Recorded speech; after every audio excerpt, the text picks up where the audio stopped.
here from Dr. Pennsylvania, here with past periodical number 29. Today we have two articles from the Philadelphia Record, August 4th, 1810. The first one is titled, Saved Lives by Snake Race. The second is titled, Albatross Solves Club's Snake Problem. Though, as per usual in this era, the titles are pretty on the nose. The second one is really interesting because it's an example of someone introducing a non-native species to correct a natural ecological issue, much like the cane toad in Australia or the European starling being introduced to North America. There are examples of this working just fine. However, when it does go wrong, you often leave yourself wondering, how could this not have gone wrong from the get-go? And if you're unfamiliar with what an albatross is, I recommend you looking it up. It's a very large seabird whose wingspan reaches up to 12 feet, and the idea of it going after snakes is a pretty wild visual.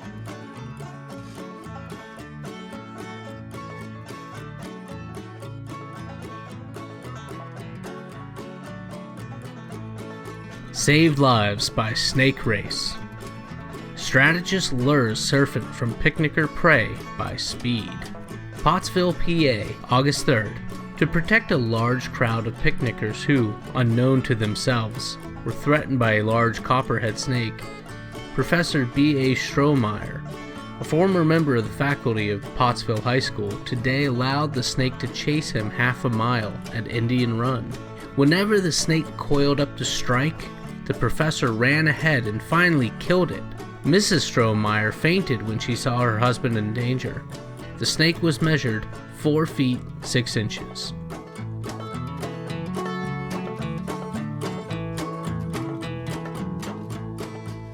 Albatross solves club's snake problem. Giant bird hatched by turkey, perfect protector for harassed trout. Reading, PA, August 3rd. Students of natural history are much interested in the successful adaptation of an albatross by the Maiden Creek Fishing Club to the riddance of its trout preserve at Peters Dam near Blandon of snakes. The club has been greatly annoyed by the reptiles which destroyed the small trout fry. When somebody who had traveled in the southern hemisphere suggested that if the club could succeed in domesticating an albatross, this bird would clean out the snakes. It happened last spring that one of the members, being in Norfolk, fell in with a sailor who had just arrived from around the Horn who was offering 4 albatross eggs for sale. They were purchased, brought home, and put under a turkey hen at the Peters farm.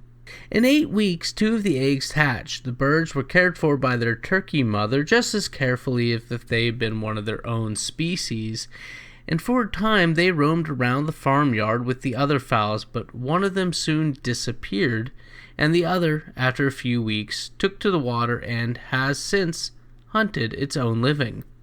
The albatross has now reached nearly full size, standing some 5 feet in height, with about an 8 feet wing spread. It has almost entirely rid the neighborhood of snakes. On several occasions it has eaten so many of the reptiles at a meal as to become torpid, and has allowed itself to be caught and handled, but in such instances, after it has digested its meal, it becomes shy again and will not permit itself to be approached.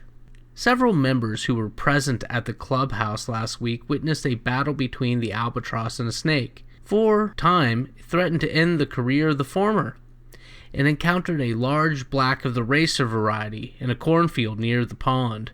Catching the snake in its beak, it rapidly bore it aloft. The reptile, however, quickly succeeded in coiling itself around the bird's neck, threatening to choke it to death. The bird immediately began to show signs of distress, but mustering its strength, it flew with all speed toward the water where, dropping down to the surface, it was able to use both feet and beak, and the snake was soon drowned and later swallowed. One of the mysteries about the bird is as where it spends its nights. No one sees it after nightfall, and no one has been able to find out where it makes its bed. There has been some complaint from the farmers that it eats tassels off the corn, and several claims for damages on this account have been settled.